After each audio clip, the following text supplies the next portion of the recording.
I was standing in that banquet hall, watching my wife Lauren laugh with our guests, her red dress catching the light, and I thought to myself, this is what 6 years of love looks like. Our anniversary party was everything I had dreamed of. Family, friends, champagne, and the woman I adored by my side. But something felt off. I caught Lauren glancing toward my twin brother Kyle, and the way she looked at him made my stomach turn. That night was supposed to be the happiest of my life. Instead, it became the night I lost everything I believed in. Before I tell you how I discovered the ultimate betrayal from the two people I trusted most, and how I made them pay for every lie, let me know where you are watching from today. Hit that like button and subscribe if you have not already. Now let me take you back to where it all began. Kyle and I came into this world together 7 minutes apart. I was born first, but Kyle always acted like he was the older one. We grew up in a quiet suburb outside Chicago in a 2-story house with a big backyard where we spent countless summer days playing catch and building forts. Our parents worked hard to give us a good life. Dad was an electrician, Mom was a nurse, and they taught us the value of honesty, loyalty, and family. Being identical twins meant people often confused us. Same brown hair, same green eyes, same height. But our personalities could not have been more different. Kyle was the one who walked into a room and owned it.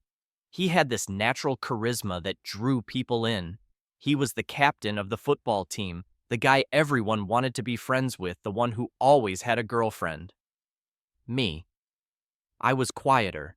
I preferred reading to parties, coding to football.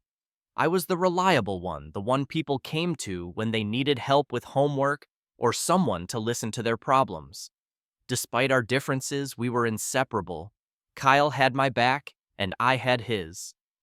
When some kids tried to bully me in middle school for being a nerd, Kyle stepped in without hesitation. When Kyle failed his calculus exam and risked losing his spot on the team, I tutored him every night until he passed. That was just how we operated. We were brothers twins, two halves of the same whole. I trusted Kyle more than anyone else on this planet. 8 years ago, my life changed when I met Lauren at a company holiday party. I was working as a software engineer at a tech firm downtown, and she was in the marketing department of a partner company. She had this warm smile and wavy brown hair that fell just past her shoulders. When she laughed, her whole face lit up. We ended up talking by the bar for hours, and by the end of the night, I knew I had to see her again. Our relationship moved naturally. Coffee dates turned into dinners, dinners turned into weekend trips. I had never felt so connected to anyone before.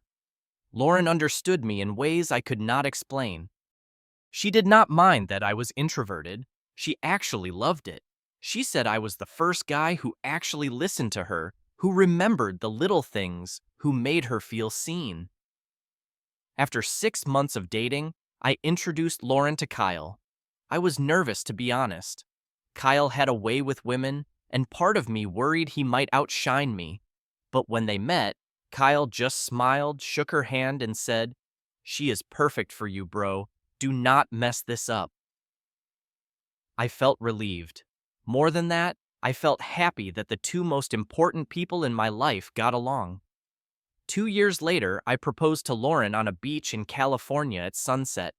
She said yes before I even finished asking. Our wedding was beautiful, held at a vineyard outside the city with 100 guests. Kyle stood beside me as my best man, giving a speech about how I was the best brother anyone could ask for, and how Lauren was lucky to have me.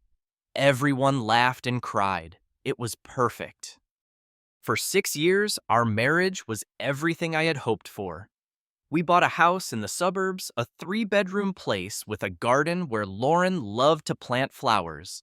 I got promoted to senior engineer. Lauren became a marketing manager. We talked about having kids, about building a family. Life felt complete. Kyle remained a constant presence in our lives. He would come over for Sunday dinners, watch football games with me in the living room, help me fix things around the house. Lauren and Kyle became close too, which I thought was wonderful. She would help him pick out gifts for his dates, give him advice on his relationships. He was like a brother to her, or so I believed. Kyle stayed single through the years. He dated plenty of women, but nothing ever stuck. He would always say he had not found the right one yet, and I would encourage him to keep looking. I even tried setting him up with Lauren's friends a few times, but it never worked out. I just wanted him to find the happiness I had found. Then, about 4 months before our anniversary party, things started to feel different.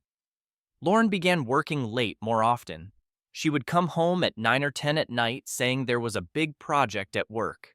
I believed her. Why would I not?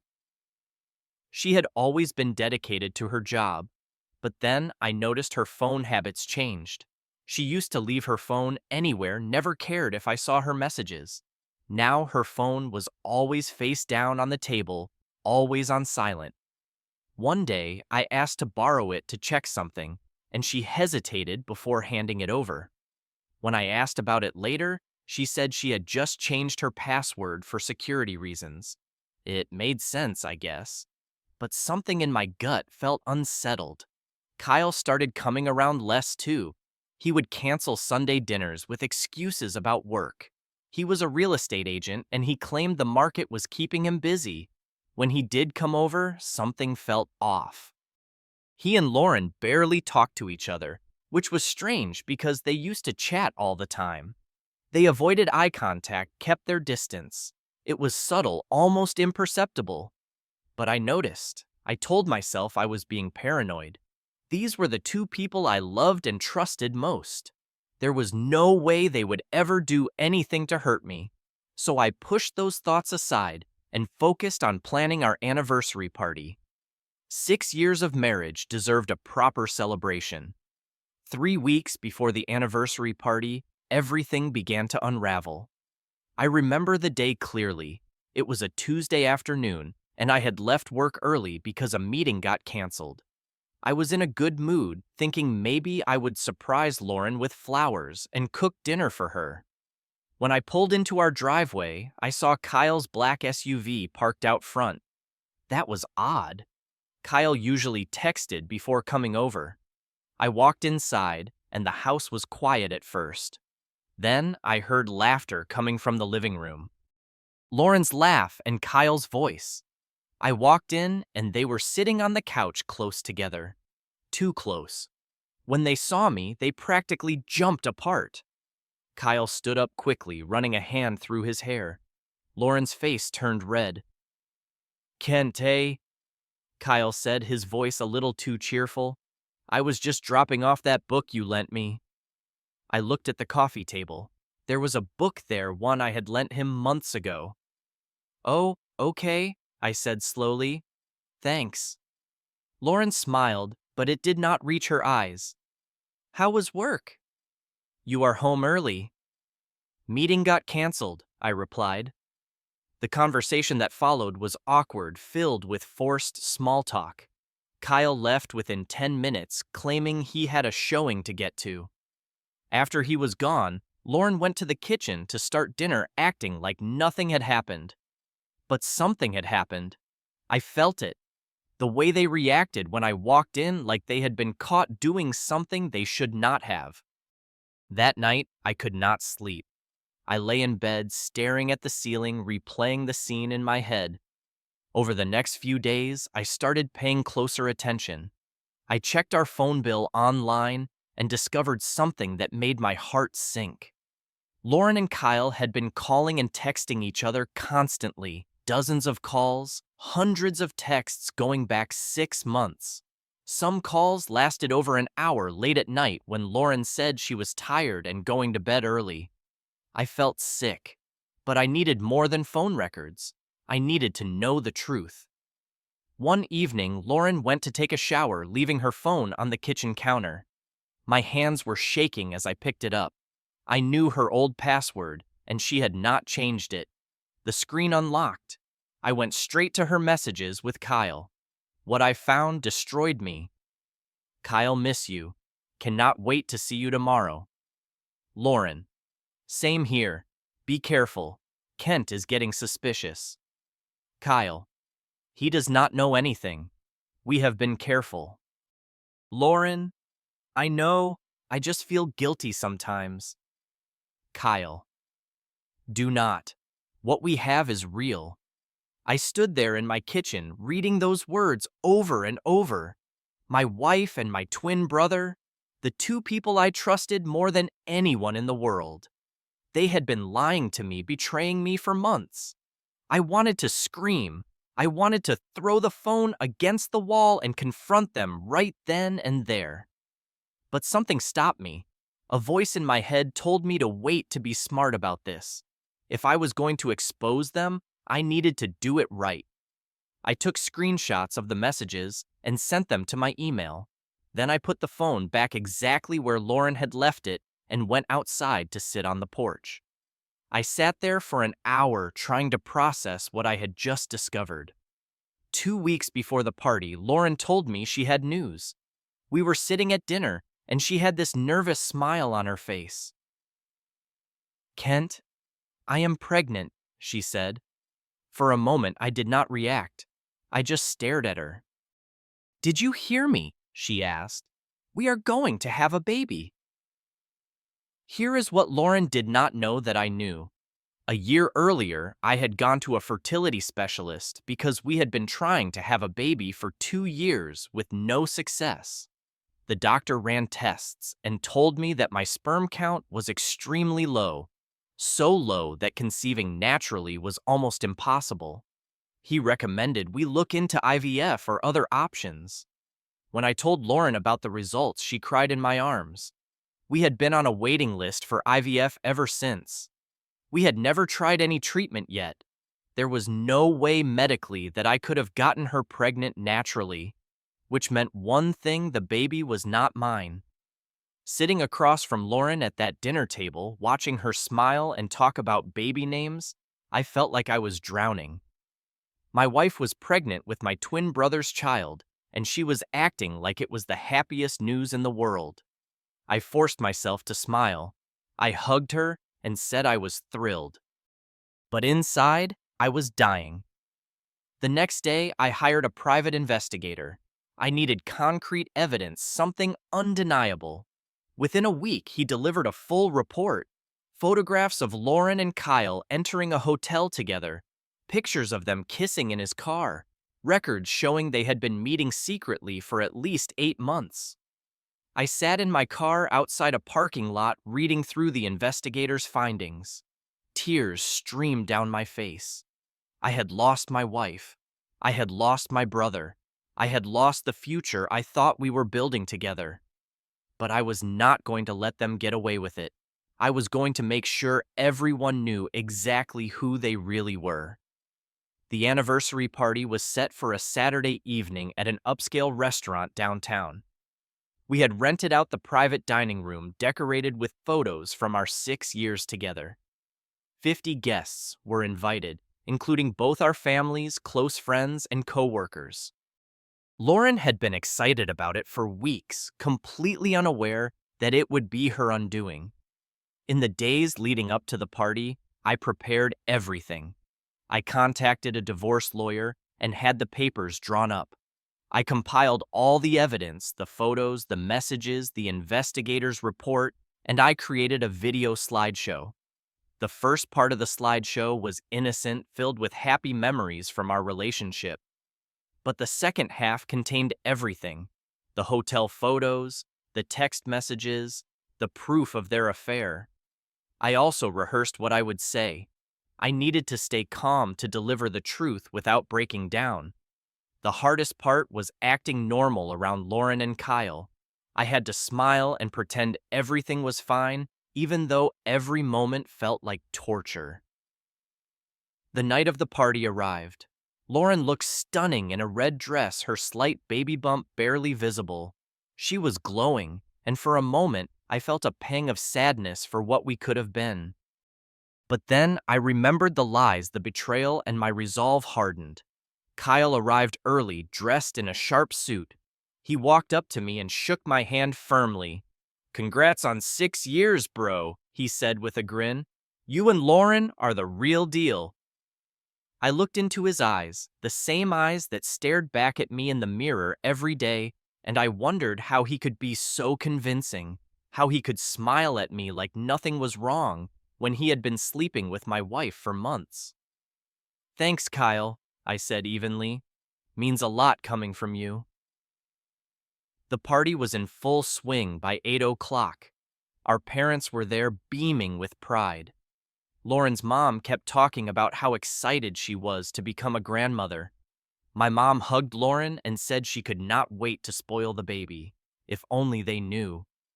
I watched Lauren throughout the evening. She laughed with guests, accepted congratulations, played the role of the happy wife perfectly. And every few minutes she would glance at Kyle just for a second, with a look that I now recognized for what it was. Around 9:30, I decided it was time. I stood up and clinked my glass to get everyone's attention. Thank you all for being here tonight. I began, my voice steady. 6 years ago, I married the woman I thought was the love of my life. Lauren, you have been my partner, my best friend, my everything. And tonight, I want to celebrate our journey together with a special video. Lauren smiled at me from across the room. Kyle raised his glass. I signaled to the DJ and the projector screen lit up. The slideshow began showing photos of Lauren and me through the years, our first date, our wedding, vacations, holidays. Guests smiled and murmured appreciatively. Then the music stopped. The screen went black for a moment before new images appeared. Kyle and Lauren walking into a hotel, his arm around her waist. Lauren kissing Kyle in the front seat of his car. Screenshots of their text messages is enlarged for everyone to read. The room fell silent. You could hear a pin drop. Lauren's face went white. She stood up abruptly, nearly knocking over her chair. "Can't stop this," she shouted. "Turn it off!" But I did not turn it off. Instead, I stepped forward and addressed the room. For those who cannot read the messages clearly, let me help. Here is Lauren telling Kyle how much she misses him. Here is Kyle telling Lauren that what they have is real. And here is Lauren saying she feels guilty, but not guilty enough to stop. Gasps echoed through the room. Lauren's mother put a hand over her mouth. My mother started crying. I turned to face Lauren directly. "And that baby you are carrying? We both know it is not mine. I cannot have children naturally. The doctors confirmed it a year ago. You were there when I got the results. So unless it is a miracle, that baby belongs to someone else. Someone in this room." All eyes turned to Kyle. He stood frozen, his face drained of color. "Kyle," my father said, his voice shaking with anger, "is this true?" Kyle opened his mouth, but no words came out. That was all the confirmation anyone needed. The room erupted. Lauren's father started yelling at Kyle. My mother collapsed into a chair, sobbing. Guests were whispering some heading for the exit. Lauren was crying, trying to explain, but no one was listening. I reached into my jacket pocket and pulled out the divorce papers. I walked over to Lauren and held them out. "You have until Monday to sign these," I said. "I am done." Then I turned and walked out of the restaurant. My best friend Derek followed me, putting a hand on my shoulder as we stepped into the cool night air. Behind me, I heard Lauren calling my name, begging me to wait. But I did not look back. There was nothing left to say. The weeks following the party were some of the hardest of my life. The truth spread quickly. In a world of social media and gossip, there was no containing it. Several of Lauren's co-workers had been at the party, and by Monday morning, the entire office knew. Within a month, Lauren was let go. They called it a restructuring, but everyone knew the real reason. Kyle fared no better. As a real estate agent, his reputation was everything. When word got out about what he had done, clients started canceling. Who wants to buy a house from a man who slept with his own brother's wife? Our parents officially cut him off. My father told Kyle he was no longer welcome in their home. My mother, despite her grief, supported the decision. Kyle had not just betrayed me, he had betrayed our entire family. I heard through mutual friends that Lauren and Kyle tried to make it work.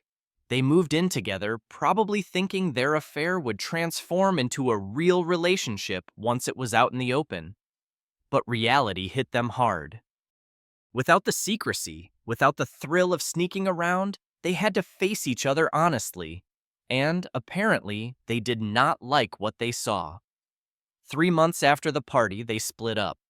Lauren moved back to her parents' house in another state. Kyle stayed in the city alone and isolated. He tried reaching out to me a few times, sending texts and voicemails begging for forgiveness. I never responded. Some things cannot be forgiven. Some betrayals are too deep. For me, the aftermath was brutal. I moved out of the house Lauren and I had shared and crashed at Derek's place for a while. I could not eat. I could not sleep. I kept replaying everything in my head, wondering if there were signs I had missed, blaming myself for being so blind. I started seeing a therapist, which was not something I ever thought I would do, but I needed help processing everything. The therapist helped me understand that what happened was not my fault. Lauren and Kyle made their choices. Their betrayal said everything about who they were and nothing about my worth as a person. Slowly, I began to rebuild. I sold the house and used the money to buy a small apartment downtown. I threw myself into work and got promoted to lead engineer. I started running every morning, something I had never done before, and found that it helped clear my head. I joined a hiking club and met new people, people who did not know my history, who just saw me as Kent. A year after everything fell apart, I met someone. Her name was Samantha, and we met on a trail during a group hike. She was funny, kind, and had this way of making me feel comfortable just being myself. We took things slow. I was honest with her about what I had been through, and she was patient. She did not push. She let me heal at my own pace. I am not going to say I am completely over what happened. Some scars never fully fade, but I have made peace with it. I no longer carry anger toward Lauren or Kyle. Holding on to that anger was only poisoning me. They have to live with what they did, and from what I have heard, that has not been easy for either of them. The biggest lesson I learned through all of this is that trust is a gift. You give it to people hoping they will honor it, but not everyone will. And when someone breaks that trust, it does not mean you were foolish for giving it. It means they were unworthy of receiving it. I also learned that you can survive things you never thought you could. A year ago, I felt like my life was over. Today, I have a new home, a new relationship, and a new perspective on what matters. I am stronger than I was before, not in spite of the pain, but because of it. Sometimes I think about that anniversary party, standing in front of everyone, exposing the truth. Part of me wishes I had handled it differently, more privately, but another part of me knows that I needed to take back my power in that moment. I had been lied to for so long. I deserve to be the one who told the truth. If you are watching this and you have been betrayed by someone you loved, I want you to know that it gets better. The pain does not last forever. You will find your way through it, and you will come out on the other side. Do not let someone else's actions define your future. You are more than the worst thing that ever happened to you. Now I want to hear from you. Have you ever experienced a betrayal from someone close to you? How did you handle it? Drop your story in the comments below. I read every single one. If this story touched you, please hit the like button and share it with someone who might need to hear it. And if you have not subscribed yet, make sure you do so. You do not miss more stories like this. Thank you for watching, and thank you for being part of this community. I hope you find the peace and happiness you deserve. Take care of yourselves, and remember your worth is never determined by how others treat you.